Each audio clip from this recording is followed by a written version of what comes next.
Je marcherai moi-même avec toi. Je te donnerai du repos. Exode chapitre 33, verset 14. Dans le cœur de Moïse, il avait une prière, un désir inspiré par Dieu lui-même. Derrière lui et autour de lui, c'était le trouble de la confusion devant l'inconnu.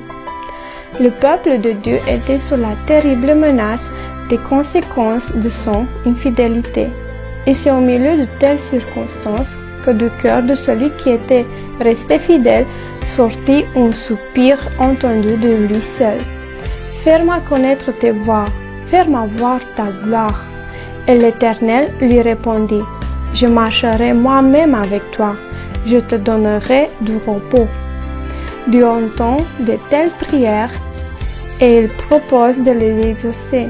Pour son enfant, ses voies sont préparées, tracées d'avance, bien que dans sa sagesse.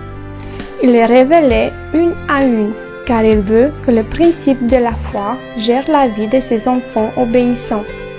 Ne nous étonnons pas qu'il nous laisse dans l'ignorance qu'on la forme que prétendons ses voies.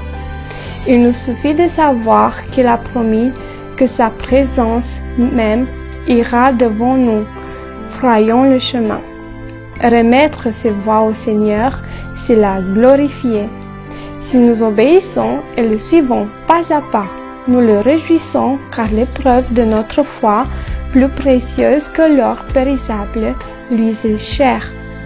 Il veut qu'un jour où nous le verrons, notre foi lui donne honneur et louange.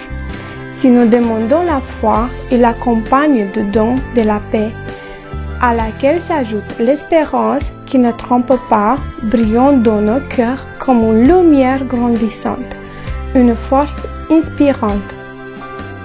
Nous faut-il plus que sa présence? Elle comprend tout, absolument tout. Elle est notre avant-garde et notre arrière-garde. Elle nous assure direction et protection. Elle est notre sagesse et notre paix.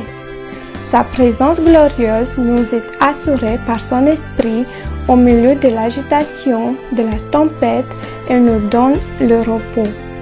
Elle rend notre travail fructueux et victorieux.